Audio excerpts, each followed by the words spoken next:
Hello, good morning. ഇന്നലെ രാത്രി മഴ ചെയ്തുകൊണ്ട് തന്നെ ഇന്ന് രാവിലെ കുറച്ച് മൂടലാണ് കേട്ടോ മഴന്റെ. രാവിലെ കുറച്ചേരം ഒരു ആലോചനയാണ്, ഇന്ന് ബ്രേക്ക്ഫാസ്റ്റിന് എന്തുണ്ടാക്കും. തലേന്ന് രാത്രി ഇത് ആലോചിക്കുന്നുണ്ട്. ഹസ്ബൻഡിനോട് ഒന്നുകൂടിയും ചോദിച്ചു കഴിഞ്ഞാൽ ഇനി ഇത് തീരുമാനമായില്ലേ എന്നുള്ള ചോദ്യം കേൾക്കേണ്ടി വരും. അതുകൊണ്ട് പിന്നെ ഇന്ന് ആ ചോദ്യം ചോദിക്കാൻ പോയില്ല.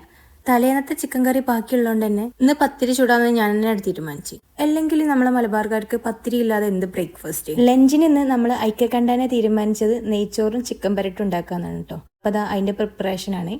നമ്മളെ മദേഴ്സിന് രാവിലെ 10 കൈയുണ്ടെങ്കിലും തികയൂല എന്ന് പറയലുണ്ട് കേട്ടോ. ആ അവസ്ഥയാണ് ഇപ്പോൾ. കാരണം ഫുഡ് ഉണ്ടാക്കുന്ന ഇടയിൽ നമുക്ക് കുട്ടികളെ എണീപ്പിക്കണം, കുളിപ്പിക്കണം. അപ്പം അതൊക്കെ ഞാൻ ഇതിൻ്റെ ഇടയിൽ തന്നെ ചെയ്യുന്നുണ്ട്. ഈ ചിക്കൻ പരട്ടൊക്കെ ഉണ്ടാക്കുന്ന സമയത്ത് ലാസ്റ്റ് ഞാൻ കുറച്ച് ബട്ടറും അതേപോലെ നമ്മൾ കസൂരി മേത്തി ഒക്കെ ചേർക്കലുണ്ട്. അപ്പോൾ നല്ലൊരു ടേസ്റ്റ് ആണ്. അപ്പം നിങ്ങളും അതൊന്ന് ട്രൈ ചെയ്ത് നോക്കിട്ടോ. ഇനിയുള്ള ടാസ്ക് ഇവന് ഫുഡ് കൊടുക്കലും ഡ്രസ്സൊക്കെ ചേഞ്ച് ചെയ്യിപ്പിക്കലാണ് കേട്ടോ. അതൊരു മഹാ ടാസ്ക് തന്നെയാണ്. അങ്ങനെ ഇതാ പരിപാടിയൊക്കെ കഴിഞ്ഞ് നമ്മൾ ബാഗും കിറ്റൊക്കെ എടുത്ത് താഴെ ഇറങ്ങിയിട്ടുണ്ട്. മിക്ക സമയം ബസ് നമ്മളെ വെയിറ്റ് ചെയ്യാറാണ്. പക്ഷെ ഇന്ന് നമ്മൾ ബസ്സിനെ വെയിറ്റ് കണ്ടിലൊരുത്തം വെയിറ്റ് ചെയ്യുന്ന സ്ഥലം